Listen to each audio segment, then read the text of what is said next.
अस्सलाम वालेकुम जी, क्या हाल है मेरे भराओ? ठीक हो? तबीयत से ठीक है? फिट फाट हो? तो भाई तुसीं वेखदे पए यूट्यूब चैनल पेंडू मुंडा। तो अच्छा भैया वीडियो वेखनी है तुसीं पूरी।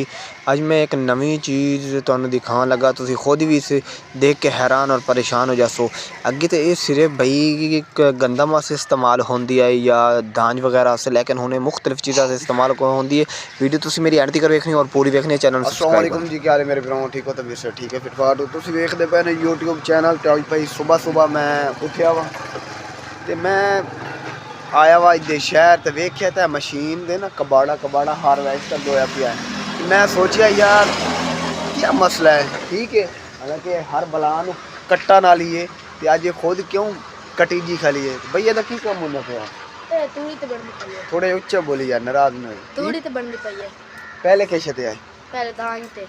अच्छा हुण यानी कि गंदम की कटाई शुरू होने वाली है तो ਉਹਦੇ ਵਾਸਤੇ ਉਹਦੇ और ਇਹਦੇ ਵਿੱਚ ਫਰਕ ਕੀ ਹੁੰਦਾ ਹੈ? ਕਿਸ ਚੀਜ਼ ਦਾ ਫਰਕ ਹੁੰਦਾ ਹੈ? ਇਹਦੇ ਵਿੱਚ ਜਾਲ ਰੱਖਿੰਦੇ ਪੈਣ।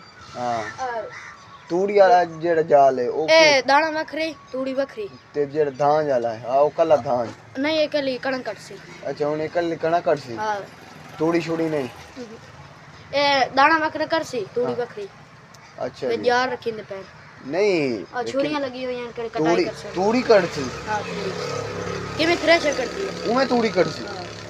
ले भाई कमाल हो गया भाई, यानी कि भाई का कहना मसला असी हारवेस्टर तैयार करते पे जी। अगे हारवेस्टर वैसे पिछू सिर्फ दाना चकदी सी ना, लेकिन हुण ये तूड़ी भी बनावेगी।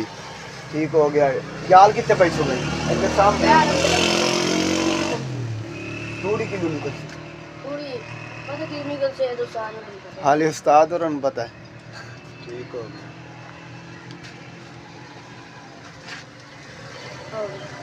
छुरियां लगी भाई मैं ना तुहानू ना हारवेस्टर का अंदरूनी पूरा माहौल भी कहना, ठीक है भाई। और एक ऐसी हारवेस्टर तैयार करते पैन जी ना सिर्फ गंदम, लेकिन जिस तरह थ्रेशर तूड़ी बनाई ये तूड़ी भी बनाएगी।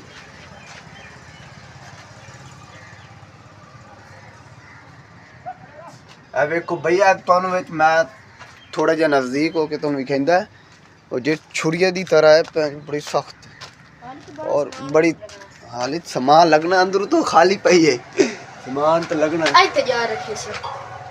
ओए होए होए इधर देखो भाई, जाल इत्थे रखी सी ना। हां इत्थे आ कर सुराख के जाल कसी से।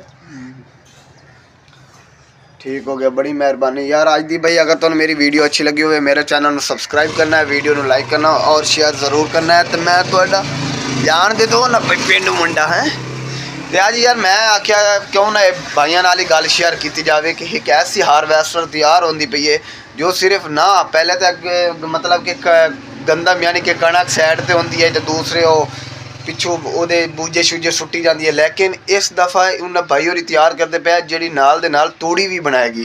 पहले इस तरह की अगू हारवेस्टर चलती है तो पिछू तूड़ी वाली यानी तूड़ी बनाने वाली मशीन चलती हैं, लेकिन हुण ये आटोमैटिक नाल ये नाल दाना ही चकेगी, उस तो बाद ये तूड़ी भी बनाएगी। तो ठीक हो गया, बड़ी मेहरबानी भाई, शुक्रिया यार तू सानू थोड़ा जिहा टाइम दिता।